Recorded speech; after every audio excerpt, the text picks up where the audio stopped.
Olá pessoal, um videozinho rápido sobre duração. Então as pessoas confundem muito, né? Assim, duração na percussão. Sempre perguntam, como é que a gente preenche o som, já que os instrumentos de percussão, em sua maioria, né, que não é uma regra, é, possuem instrumentos de duração curta, né, de ataque, que a gente só ouve o ataque, né? E como é que a gente faz para notar a duração? Importa a duração que a gente escreve na partitura? Enfim, são algumas dúvidas, né? E aí, às vezes, eu me pego pensando sobre isso. E uma das coisas importantes da gente entender também são dois conceitos, que são a reverberação e a ressonância, né?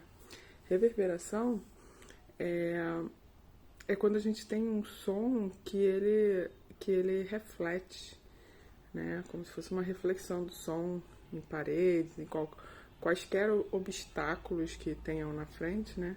Isso pode causar uma reverberação, né? Por exemplo, o clássico disso é quando a gente está na igreja, normalmente igreja católica, né? Que tem uma constituição acústica, né?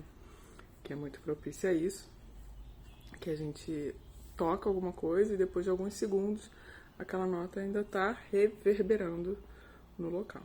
No caso de percussão e de instrumentos, normalmente a gente fala reverberação da forma errada, né? A gente está querendo falar ressonância, né?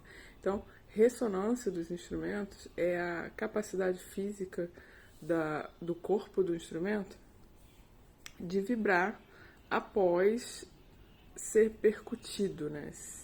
Após ser manuseado, se a gente pode dizer assim. Por exemplo, uma corda de violão, você percute ela, você pinça ela e ela fica algum tempo vibrando, produzindo som após o ataque, né? A manipulação dele, né? No caso dos instrumentos de percussão, após o ataque de uma baqueta, da mão, da percussão de algum instrumento, né? Enfim, e aí os instrumentos vão se diferenciar pela capacidade de ressonância. Tem alguns que têm a capacidade de ressonância curtíssima, ele emite um som forte, mas a gente chama de decay do som. O decay dele é muito rápido, e tem alguns que se prolongam um pouquinho mais, né? Por exemplo, os que se prolongam, o vibrafone, o glockenspiel, eles têm um prolongamento, triângulo. E instrumentos que não se prolongam, né? Caixa clara, bloco de madeira, agogô, muito pouco também. Então, o que acontece? Nos instrumentos de percussão que possuem baixa ressonância, pouca ressonância, curta ressonância, a gente escreve eles para completar a duração da nota na partitura. Se a gente quer completar a sonoridade com toda a sonoridade da nota que a gente escreveu na partitura, a gente utiliza o rulo, né? Que nada mais é do que a gente preencher de forma uniforme aquela duração do som, com notas rápidas, de preferência uniformemente, né? Que soem equilibradamente, a percussão dela seja equilibrada no decorrer daquele tempo que a gente quer preencher. E a gente chama isso de rulo, né? Eu tenho minhas dúvidas, assim, da aplicabilidade do rulo, né? Em termos sonoros, em algumas situações, né?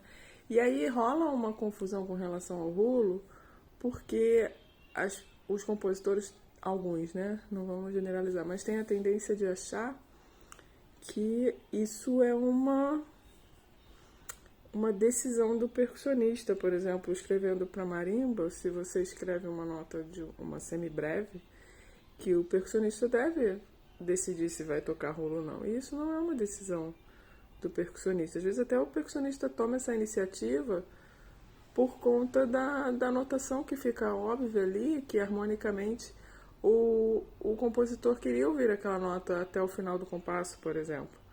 Mas a gente sempre fica numa situação delicada de tomar essa decisão, e o som muda, né? A sonoridade do trecho ele vai mudar. Então, isso não é uma opção do percussionista em si, né? É necessário um conhecimento idiomático do compositor do instrumento e um conhecimento também da sonoridade que vai produzir isso, e ele entender se ele quer ou não esse preenchimento, né? No caso desse exemplo da marimba, por exemplo, eu já vi casos de notas longas escritas na marimba que, se você não toca rulo, a harmonia em determinado momento ela perde total sentido, né? E aí o compositor tá correndo um perigo de pegar um percussionista, digamos assim, que não entenda muito da harmonia ali que ele está querendo expor ali naquele trecho, e o percussionista não fazer rulo, e a harmonia vai ficar sem pé nem cabeça.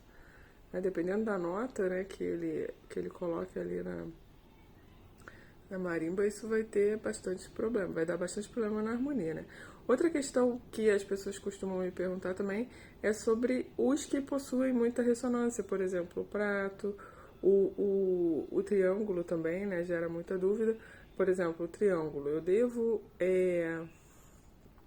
deixar notado quanto tempo eu quero que o triângulo soe? A minha resposta é sempre sim. Sim, sim, sim, sim. Por quê? E uma das formas de deixar o triângulo notado nessa questão da duração, ou você coloca pausa se você quer secar o som, né? Se você quer abafar, isso é o mais óbvio. Mas aí as pessoas às vezes colocam nota longa no triângulo e quando passa para o próximo compasso, colocam pausa, sem especificar se é para abafar ou não, por falta do conhecimento da duração da ressonância do triângulo. E muitas vezes o triângulo não parou a sua ressonância, ele está vibrando ali e o percussionista se pega numa dúvida. Será que ele queria que eu abafasse esse triângulo agora ou é para deixar soar? Nesses casos, a gente usa aquela ligadura LV, uma ligadura, e você bota uma ligadura para uma pausa, né, que é a pausa do próximo compasso, e você escreve em cima dela L.V, que quer dizer lascia vibrare em italiano, quer dizer deixar vibrar, ou let vibrate em inglês, né? Tanto faz, é a mesma notação, né?